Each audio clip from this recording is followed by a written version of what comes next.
Primero llegué a la Escuela de Ingeniería Eléctrica y Electrónica, ahí trabajé en electrónica muchos años, en electrónica digital, FPGAs, microprocesadores, interfaces de microprocesadores. Y luego con el tiempo hice el cambio a software. La verdad es que siempre he trabajado en software, toda mi vida he trabajado. Tengo una pata en cada área, electrónica y software. El software tiene una gran ventaja, y ustedes lo van a ver. Si se equivocan, nada se quema. Solo es cuestión de prender el computador, darle al botón de reset, prenderlo otra vez y arrancamos. En electrónica es muy complicado. Cualquier error significa quemar, puede que miles de dólares.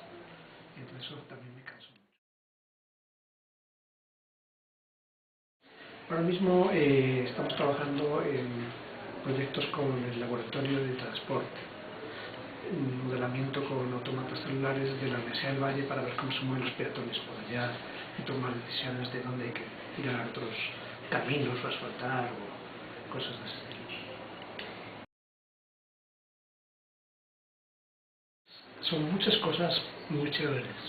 Primero empecé en electrónica, como les digo, y poder hacer con las manos un aparatito que toma decisiones, que se mueve, que abre, cierra bombillos, lo que sea. Eso siempre ha sido fascinante para mí desde niño. Entonces he seguido con lo que hacía de niño, haciendo aparatos. Conforme uno tiene más y más educación, estudios universitarios, entiende que puedes diseñarlos, no solo montar algo que vistes en alguna revista o algo, puedes diseñarlos. Y entonces, de repente, el mundo se abre a muchas posibilidades. Y el software es la máxima libertad. Con el software puedes hacer todo lo que quieras. ¿Qué viene después? El software no termina allí. Ahora mismo estamos trabajando en el laboratorio en sistemas complejos. Son varias cositas, ¿no? Pero los sistemas complejos son... en software se pueden hacer, pero son también sistemas sociales, sistemas económicos, sistemas biológicos. Entonces, entender por qué la economía sube y baja, el dólar, el peso, todo eso. Tratar de entenderlo. Porque ahora vengo de unas filas horribles en la gobernación, aprovecho a hacer publicidad de la mala. ¿Por qué hay esa complejidad al atender al público? ¿De dónde surge esa complejidad? Porque hay gente que trata de saltarse puestos en la fila, hay gente que vende puestos. ¿Por qué? ¿De dónde viene esa complejidad? ¿Y qué se puede hacer para vivir mejor, vivir más sanamente? Esas son las preguntas que tengo yo ahora mismo. Que son medio, si se dan cuenta, tienen un apoyo en ingeniería de sistemas porque se pueden llevar a software y modelarlo, hacer modelos y ver qué pasa, pero son filosóficas también. Y que también tienen cierto componente social, ¿no? Porque habla de la identidad del colombiano y de la... Pero no solo del colombiano, yo quiero saber por qué pasan esas catástrofes en Europa, en la economía, en Estados Unidos, en cualquier lugar del mundo. No es solo algo específico de Colombia. Y no solo tampoco social. A mí me encanta entender por qué un bosque puede arruinarse, para que no se arruine, cuál es la diversidad que hace falta de mantener en un espacio biológico para que sea resistente a cambios que produzcan los seres humanos. Ese tipo de preguntas son las que nos hacemos en el juego de la vida. Y todo lo llevamos a software. Realmente nosotros no somos ni biólogos, ni sociólogos, ni economistas, para nada. Todos son modelos de software. Bueno, el software entendido como programación y como ahora mismo computación evolutiva, que es el otro área que trabajamos, que tiene que ver mucho con lo que te acabo de hablar de complejidad. ¿Por qué? Seguramente porque uno es más productivo allá. Decían que había un lord inglés que decía que el software, que él era más adicto al software que al sexo, ¿no? Le gustaba más programar. Y en cierto modo puede ocurrir, ¿no? Porque tú al programar estás delante de un computador y realmente yo pienso que el computador es como un espejo. Si tú tienes una mente creativa, te ves allí, ves tu mente proyectada en el computador, puedes hacer cosas interesantes. Si no es tu área, obviamente en el computador no vas a ver nada, va a ser una dificultad y es mejor que te cambies de área, habrá otro área mejor para ti. Pero el computador te abre el cerebro también, o sea, es una interacción entre la persona que programa y el computador. Tú le enseñas al computador a hacer cosas, por tanto para enseñarle tienes que tenerlas tú muy claras, ¿no? Esa puede ser la mejor respuesta.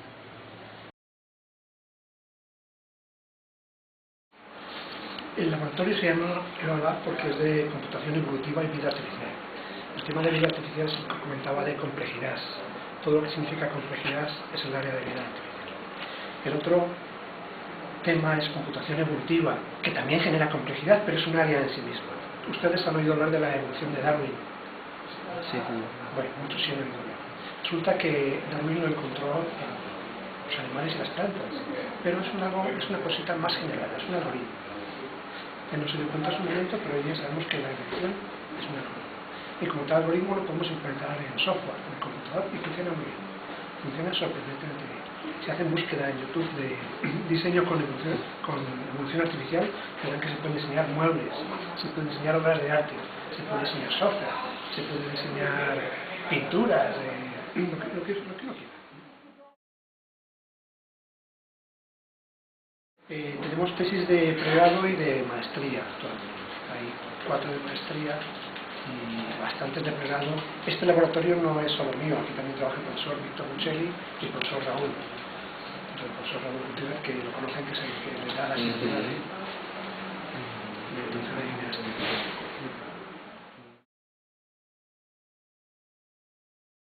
Normal que ustedes se interesen de verdad por esto cuando toca hacer el proyecto de grado. Eso ya es en séptimo, octavo semestre. Pero si quieren venir antes, las puertas están abiertas. Nosotros nos reunimos ahora mismo los lunes de 9 a 12, como reunión general. Vienen aquí, si el tema les llama la atención de la evolución, de la complejidad, vienen aquí, se sientan, escuchan de qué hablamos, si saben algo, que seguro que saben, nos cuentan, ¿no? Porque uno hoy día por internet puede saber más que el profesor en ciertos temas. El profesor lo único que tiene de ventaja es la edad.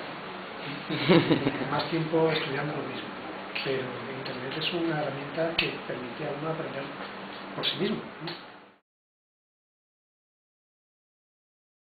En Neuralab, por ejemplo, el penúltimo fue interesante porque descubrimos que las pruebas de entrada a la universidad del ICFES, ahora como se llama, el Saber 11, ¿no? Sí, Saber 11. El Saber 11 no estaban correlacionadas con el desempeño de ustedes luego aquí. O sea que podía entrar un estudiante con muy buenos puntajes de matemáticas en Saber 11 y luego aquí le va mal. Y también al revés. Entonces ya hemos decidido, y me parece que ustedes han entrado así, todos los puntajes de todas las áreas son iguales. Porque no hay ninguno que diferencia, no hay ninguno. Uno diría, computación tiene que ver con 2 áreas principalmente, matemáticas, en el aspecto lógico de las matemáticas, no tanto el cálculo, ese que están viendo también ahora. El cálculo no tiene mucho que ver con computación, pero sí la lógica. O sea, el decir, por ejemplo, esos cuentos que aparecen en las revistas de pasatiempos. Hay una cena, Juanito se sienta al lado de Pepita, pero Pepita lleva un sombrero rojo y Luisita no sé qué. Adivina quién es cada uno, qué sombrero lleva, quién es su pareja, etcétera. Ese tipo de cosas son de lógica, problemas de lógica. Porque el algoritmo se centra en la lógica. Entonces requieres un algoritmo para solucionarlo, hay algoritmos para solucionarlo varios. El cálculo nunca lo usamos aquí prácticamente, es rarísimo tener que usar derivadas integrales. Y el otro área que no se me olvide es la lingüística, así para destacar, ¿no? No sé cómo les ha ido ustedes en español. Han sido buenos en español en el bachillerato. Porque tengan en cuenta que el lenguaje de computador, cualquier lenguaje, ahora estarán aprendiendo Scim, luego vendrá C++, Java, Ruby, otros lenguajes. Todos los lenguajes de computador son versiones reducidas, abreviadas y sincronas de lenguajes humanos. Entonces, si ustedes son buenos lingüísticamente hablando, son competentes para leer un libro y entienden frases incluso un poquito rebuscadas, entienden a dónde quiere ir el autor, pueden ser también buenos programando, porque se trata de expresarse en un lenguaje. Bueno, pues modestamente, tenemos como todos los grupos, no hay una cosa excepcional, simplemente les damos a ustedes qué pensar, rascarse la cabeza, uy, ¿será eso verdad lo de la computación evolutiva? ¿Será que puedo algún día hacerme rico prediciendo la bolsa de algún algoritmo? Sí, hay gente que lo intenta, y hay chicos que han hecho, desde aquí de hecho ya están haciendo empresas, por ejemplo. Entonces les damos ese ambiente de libertad y de discusión de temas, aquí se habla de cualquier cosa que uno quiera hablar. Y de debate, donde uno puede tirar sus ideas, el otro cuenta otra cosa mejor, el otro se debate, etc. Eso, yo creo que eso es muy importante. Y un ambiente agradable también de trabajo, donde sabes que las personas que tienen aquí, tanto profesores como estudiantes, son compañeros, son todos compañeros, y podemos charlar y compartir aquí ratos agradables. Yo creo que eso es lo principal. Y en la parte formal, pues obviamente trabajos de grado. Si ustedes al final tienen que graduarse, harán trabajos de grado aquí. y en cualquier otro laboratorio, por supuesto, no solo aquí.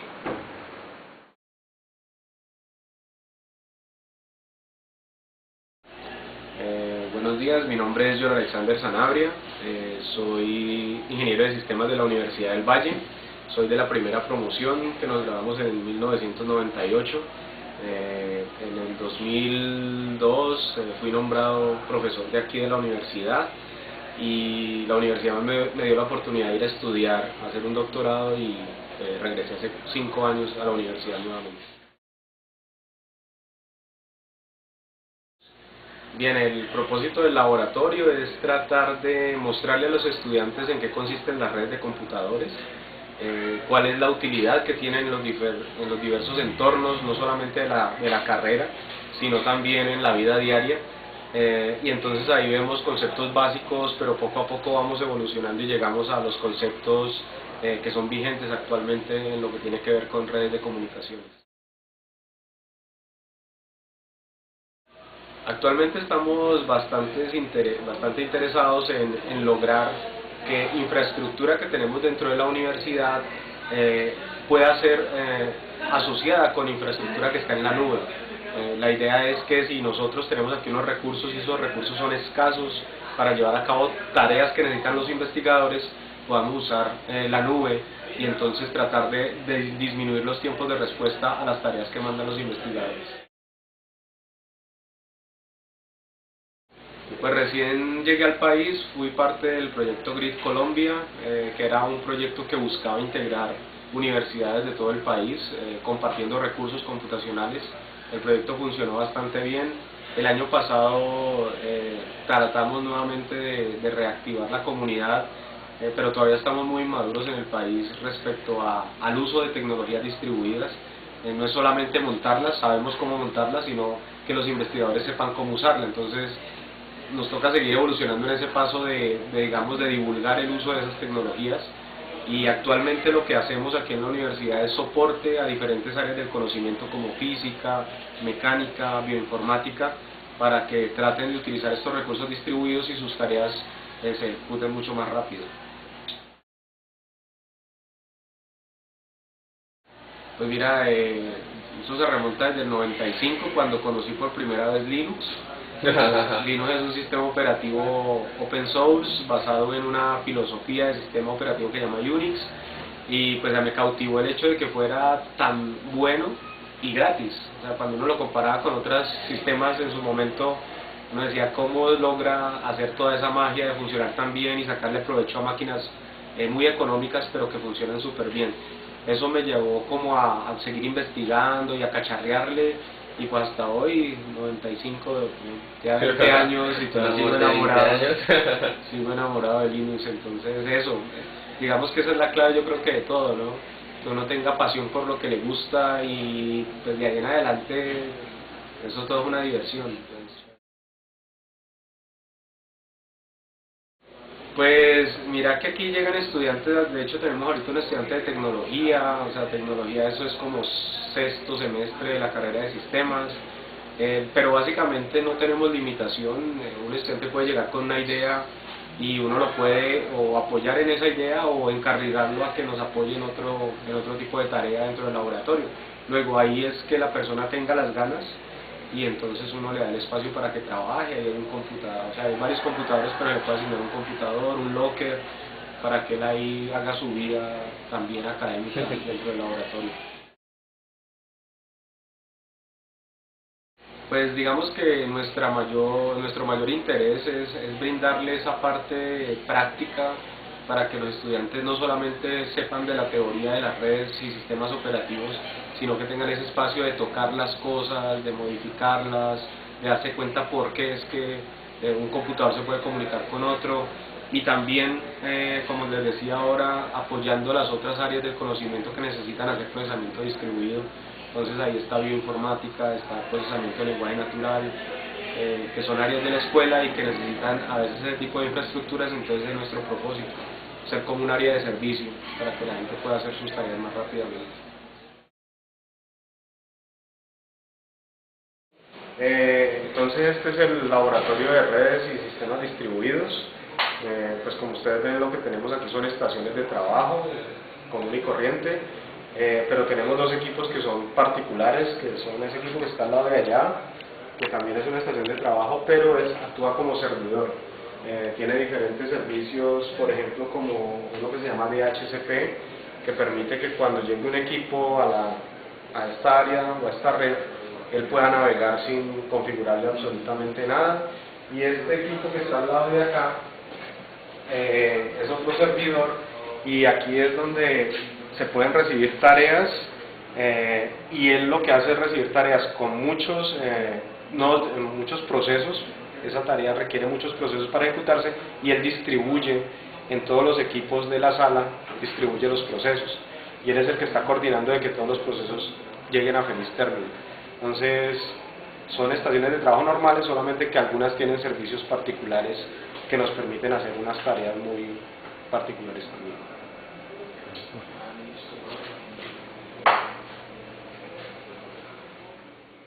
Esto es, digamos que es el centro de cableado. Esto que están acá, digamos, son puntos que van conectados a los puntos de las estaciones de trabajo. Entonces, se conecta el equipo ahí y luego hace un puente, llega acá, y con este punto que está acá se va a internet. Este punto de acá es el que sale a internet. Estos son los que nos permiten conectar los equipos aquí al interior del laboratorio.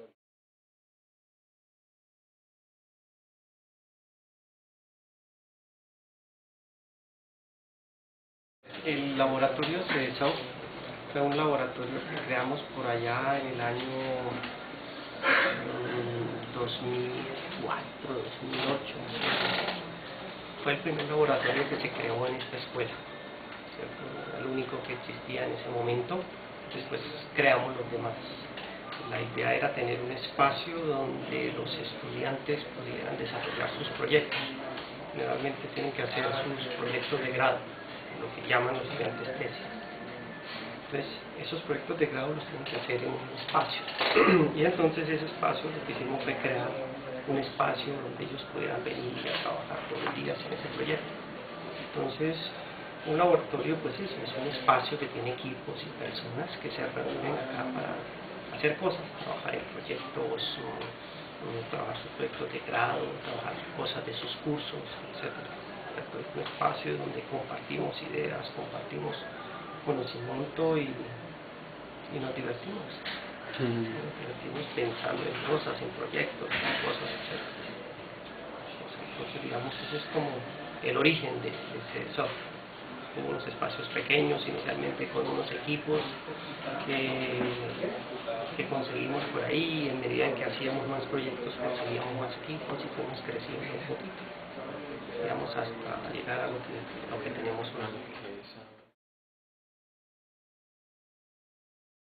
El principal enfoque del laboratorio es el soporte para los proyectos, tanto de estudiantes como proyectos hacia las empresas, hacia algunas instituciones que hacemos. El enfoque principal es dar soporte a eso. Ahora, ¿en qué lo hacemos? ¿Cierto? Entonces nosotros tenemos experiencia en una serie de cosas. Hacemos, por ejemplo, cosas de investigación, ¿no? Entonces cubrimos todas las diferentes áreas.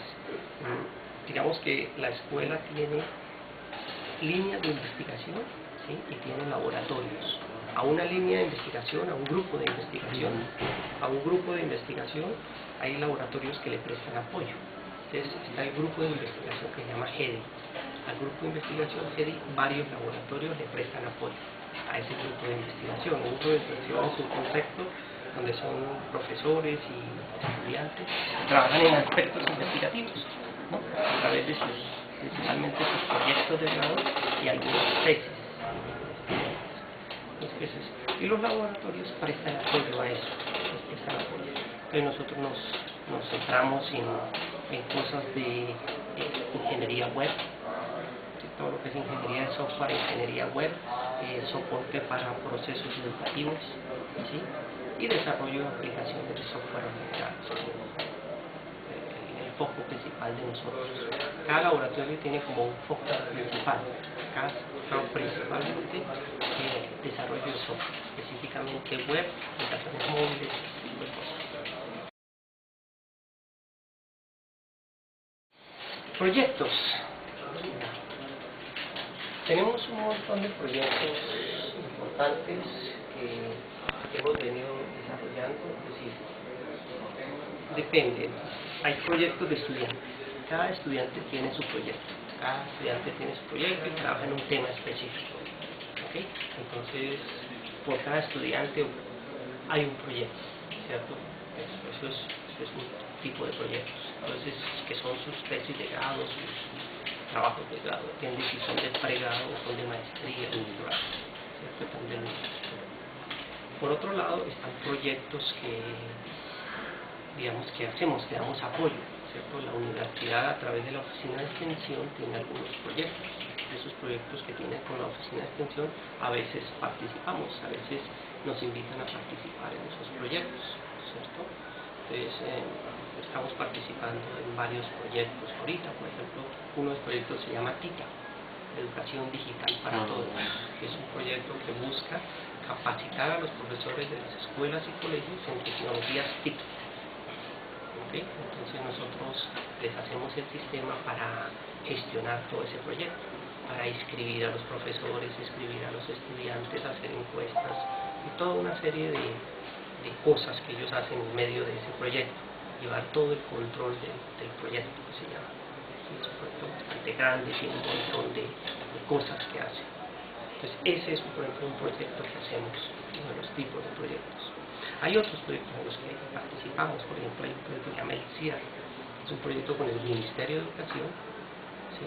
Con el Ministerio de Educación, donde lo que se hace, pues, el proyecto tiene varias cosas grandes. Una de las cosas en las cuales nosotros apoyamos acá en este espacio es donde hay un grupo de diseñadores y desarrolladores que crean todos los materiales educativos. Esos materiales van a ser usados por los profesores en el aula de clase de los estudiantes. Es un proyecto muy grande a nivel nacional. A la Universidad del Valle, que ganó esa parte, le corresponde hacer en 3 áreas: ciencias, matemáticas y lenguaje, para grados 10 y 11. Las otras universidades hacen otros grados en el país. Entonces, por ejemplo, ese es otro de los proyectos en los cuales acá colaboramos. Y en general así hay varios proyectos en los cuales se trabaja. Entonces, cada estudiante tiene su proyecto de grado, cada estudiante. Y los proyectos globales, ya sea a nivel de la escuela o a nivel de la facultad o de la universidad. Entonces esos son los tipos de proyectos que nosotros hacemos acá en el laboratorio. El grupo Avispa se creó en el año 94 informalmente. Yo llegué a la Universidad del Valle en octubre del 93.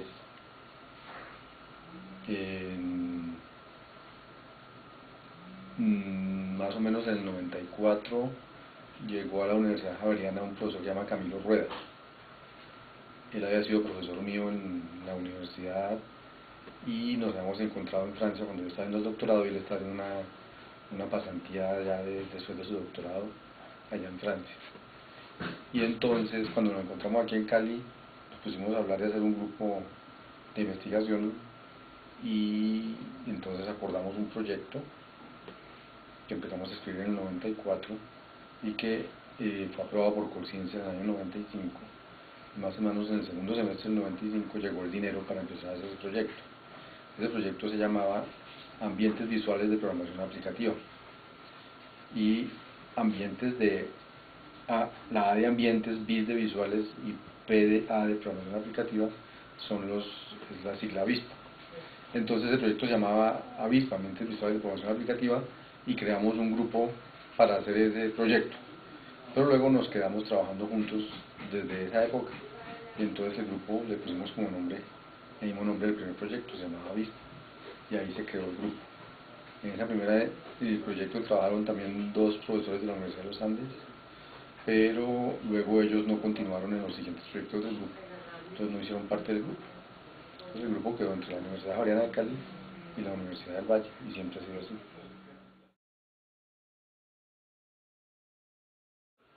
El grupo de investigación Avispa tiene un espacio físico en la escuela que se llama el laboratorio, que inicialmente se llamó Laboratorio de Lenguajes de Programación, porque el interés del grupo de investigación desde el principio ha sido en los lenguajes de programación. En los lenguajes de programación, no necesariamente los comerciales, sino en los lenguajes de programación en general. Y entonces, nuestro interés, el laboratorio, el objetivo es que ahí los estudiantes hagan sus prácticas, ya sea sus prácticas investigativas, sus trabajos de grado, de pregrado, sus trabajos de investigación de maestría o sus tesis doctorales. ¿En qué trabajamos principalmente? Entonces tenemos como dos grandes campos de estudio. Uno que se llama cálculos de procesos. Los cálculos son formalismos matemáticos para hablar de lo que puede hacer lo que se puede hacer un lenguaje de programación. Los lenguajes de programación que ustedes conocen, ¿cuál conocen? Java, Scheme. Python, Scheme, sí, son Eso. todos esos. Entonces son lenguajes que tienen muchas instrucciones. Los cálculos son, hagan de cuenta, lenguajes pero con muy poquitas instrucciones, las mínimas para poder hacer cosas. El cálculo lambda, por ejemplo, es la base de los lenguajes funcionales como Scheme. Python también tiene algo del cálculo lambda, pero Python lo mezcla con programación imperativa y bueno. Y la concurrencia está basada en lo que se llaman los cálculos de procesos. Entonces a nosotros nos ha interesado mucho todos los lenguajes concurrentes, ojalá con propiedades bonitas de la concurrencia que no se logra cuando el lenguaje tiene estado. Pero digamos la base de los cálculos concurrentes, de los lenguajes concurrentes, los cálculos de procesos. Entonces nosotros como Avispa hemos estudiado los cálculos de procesos desde que empezó el primer proyecto. Todos los lenguajes de programación, nosotros construimos uno que se llamaba Cordial, que era un lenguaje de programación por restricciones, orientado a objeto, concurrente y simbólico, gráfico. Entonces, nosotros estudiamos los formalismos que soportan que un lenguaje pueda tener esas propiedades, esas características. Y nos ha interesado mucho los cálculos de procesos, y entonces hemos usado los cálculos de procesos para modelar fenómenos o procesos reales complejos. Entonces nos interesa modelar cosas complejas. Bien, por el otro lado, hacemos soluciones a problemas que son naturalmente complejos, pero hacemos soluciones de ingeniería que funcionan, y para eso usamos la programación por restricciones. Entonces tenemos otra línea de investigación hacia la programación por restricciones, donde los estudiantes aprenden qué es la programación por restricciones y luego utilizan un lenguaje de programación por restricciones para acercarse a soluciones a problemas bastante complejos del mundo real. Y esas dos líneas nos las pasamos, una muy teórica que tiene que ver con formalismos y cálculos de procesos, y una muy práctica que tiene que ver con solucionar problemas del mundo real complejos usando programación por restricciones.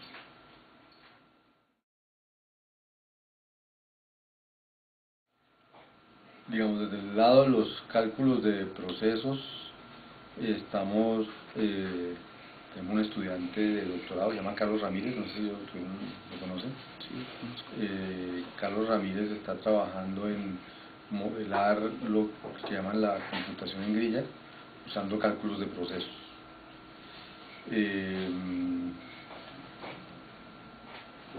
Y por el lado de la programación por restricciones,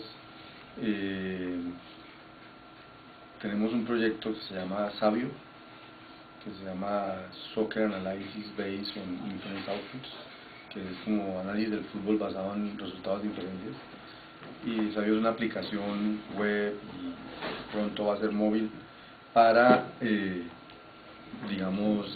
analizar lo que puede pasar en un campeonato de fútbol. Si un equipo puede clasificar, si puede quedar entre los primeros 4, los primeros 8, cosas de ese estilo, a partir de las posiciones que llevan hoy y los partidos que faltan. Es uno con restricciones. Nos vamos a meter en otro ahorita que salió con el Instituto de Educación y Pedagogía para modelar sistema de información del deporte, Entonces allí las restricciones juegan un papel a la hora de hacer programaciones deportivas. Entonces vamos a trabajar en eso.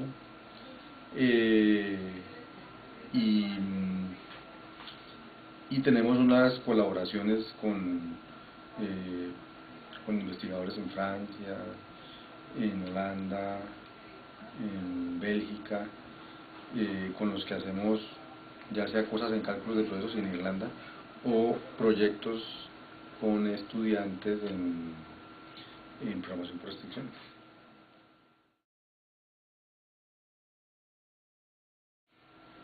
Que es difícil decir eso, porque uno diría, pues el más importante fue el primero, fue el que dio nacimiento al grupo y con el que aprendimos muchísimo y con el cual nos metimos con las publicaciones en el conocimiento, en la crema innata de la gente que trabaja en cálculos de procesos. Pero luego del 2002 al 2005 hicimos un proyecto que se llamó Crisol, que era como un laboratorio sobre programación por restricciones que creamos en el Parque Soft, o con Parque Soft, y ese proyecto nos dio muchas satisfacciones y escribimos 4 artículos que nos llevaron a Bélgica a hacer unas exposiciones, y allí nos volvimos, gracias a lo que mostramos que hacíamos, nos volvimos socios, digamos, de los desarrolladores de Mozart. Mozart es un lenguaje de programación que nosotros usamos para programar por restricciones y para programar en general. Entonces nosotros, Avispa hoy en día es el desarrollador de la parte de restricciones de Mozart. Mozart nació en el 95 sin nosotros, y en el 2004 entonces nosotros estamos involucrados en eso. En el 2012 o 13, no recuerdo bien, Mozart ya cumplió 20 años, entonces decidieron que había que hacer una nueva versión de la máquina virtual de Mozart y que sacara jugo de los núcleos de los computadores, porque cuando Mozart se creó, los computadores venían con un solo procesador. Entonces se reescribió la máquina abstracta y se decidió reescribir los 2 núcleos más importantes de Mozart, que eran programación distribuida y programación por restricciones. Entonces los encargados de escribir o de programar la parte de Mozart de programación distribuida, de programación por restricciones, somos nosotros. Todavía no funciona, pero ahí vamos. Entonces, ¿cuál es el proyecto más importante? Es difícil. O sea,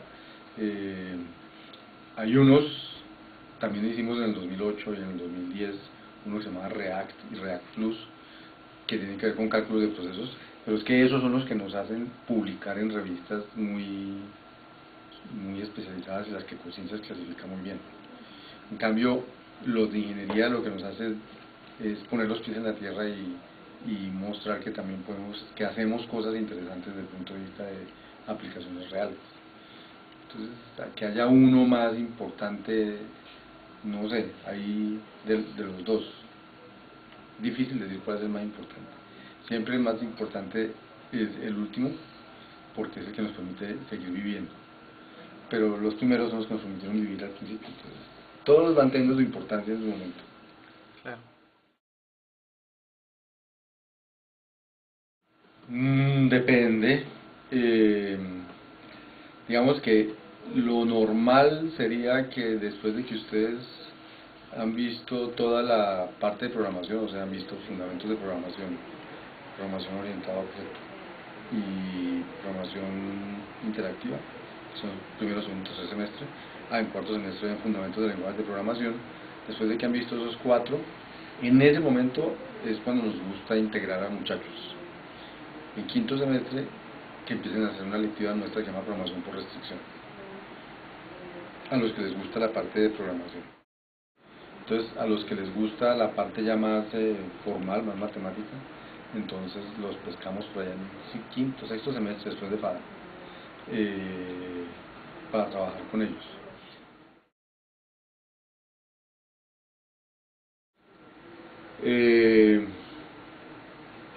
Los cursos, toda el área de programación ha sido diseñada por nosotros.